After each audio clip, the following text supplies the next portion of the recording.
Alright, hello everybody, Zaxter99 back with another indie game review. This is a game that came out almost 2 weeks ago. It's called Orcs Coming TD. I tend to like tower defense games, but I'm going to make this a video real quick here, guys. It's brought to us by Red Sparkle Games, and it looks like their first title on Steam, a $2.99.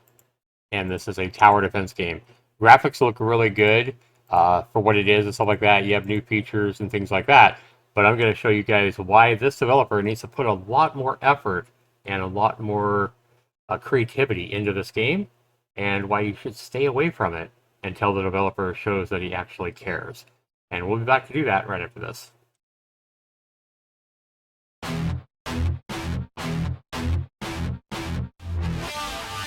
Zaxter99. Hi guys, welcome back to Orcs Coming TD, and let's go ahead and jump into the game. And I'll show you what I like about it and all the things I don't like about it. So we jump in, we have our options here. Really, really simple options. We just have shadows, we have anti-aliasing, sound, we simply have a general sound, and we have no music sound, nothing like that. So the game needs music if it doesn't have it. I don't even remember because I played it a little bit a couple weeks ago when I bought it. But let's go ahead and jump into it. So we have wave 0, and then we have next wave. And guys, I almost wonder if this isn't like a bare bones asset flip, because what we have is we have the enemies coming out of here, and if they get inside your gate, then you lose a life. So if any of them get inside your gate, or they touch this building, I think it is on this trail, then you lose a life. You don't see the enemies like tear down your building or tear up a fence or anything like that, because this developer, basically, it just seems like he doesn't care enough. So we're going to go ahead and, or let's go ahead and put some things up here. You only have 3 different things that you can choose. I do believe you could upgrade them, but when you hover your cursor over them, it does tell you how much they cost, what the range is. Yeah, 100 gold. This one's 25 gold. And we have 375 gold left, so let's go ahead and put in a flame tower here. We'll put in a flame tower right here as well. Yeah, let's go ahead and make them do... So they automatically adjust. You don't have to rotate them or anything like that, so I guess that's good for the simplicity of the game.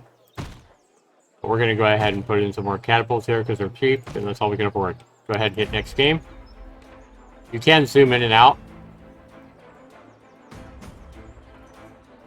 And you'll see these enemies taking damage.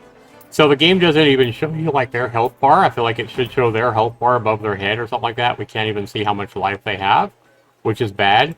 And then we hit next game here. We're earning a little bit of gold. And so, yeah, see how we hear music right now? How come we don't have a music slider in the options? But, I mean, it's fine for what it is. I mean, I know it's just a $3 tower defense game, but it's missing some core fundamentals you would expect of any good tower defense game. We don't see the life bar of these enemies we're seeing. They just have a basic animation. We only have 3 different things to choose from, and I think you might get like one more, because I played it up to like level 12 or 14 a couple weeks ago when I played it. And you just keep hitting next wave whenever you're ready. But it's, for the most part, 90% of the mobs are this exact same mob, so there's no variety really. There's not nearly enough variety in the enemies that come. You have these little fast-moving things, and I think that's pretty much it up through like level 12. There might be one more that comes. Yeah, I think there's a big enemy that comes and he moves really slow or whatever, but not nearly enough variety in the enemies. I don't think there's any birds that I saw or anything that flies like that. And the biggest problem I had is I grinded through like 12 or 14 levels of this when I played it a couple weeks ago when I bought it, and this is the only map you have. Like, this is like the most basic freaking map you could make for a tower defense game. There's also no way to... A lot of good tower defense games give the block that you can build, so they'll have like kind of an open area, and you can use the blocks to control the path that the enemies take. This one doesn't have anything like that. This is just really simple. It feels like really lazy and needs a lot more creativity to make this worth playing, or even worth, even worth playing, much less worth asking $3 for. So that's why I say I almost feel like this is just a asset flip of some kind. But if it's not, the developer definitely needs to try a little bit harder and make some different maps. And then also, like I said, look at Grid Defense, one of my favorite tower defense games ever made. It's superb. And then some of these tower defense games, like I say, they'll have a big open area. They'll let you buy a block, and then you can put, like, like if you have a big square area, you can put some blocks around here, put some blocks this way, and then on the blocks you can put some of your guns, stuff like that. But by putting a bunch of blocks here and a bunch of blocks here, you kind of make it so the enemies kind of have to go, sidewind through your area, and that gives you the ability to do more damage before they get to wherever they're going. But this is just, yeah, this is definitely a not recommend, guys. And I just want to make another get good video. This developer, if you have made this and you haven't just flipped an asset kit from Unity, I'm not even going to bother looking. But it feels like an asset kit, even if it's not an asset kit, just because it feels so lazily and quickly rushed to get on Steam. You need to get good, my man, or my girl, or whoever the hell made this. Get good, because if you're charging money in the very competitive Steam market, you need to have a game with a hell of a lot more inspiration, a hell of a lot more effort, and a hell of a lot more creativity than this.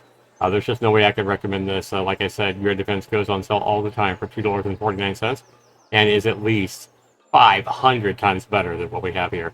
So be sure you comment down below. Let me know if this guy or if this video has inspired you to go out and buy this game, or stay away from this game, or whatnot. I would love to know what you guys think. This has been Zach, and we'll see you next video, everybody. Take care.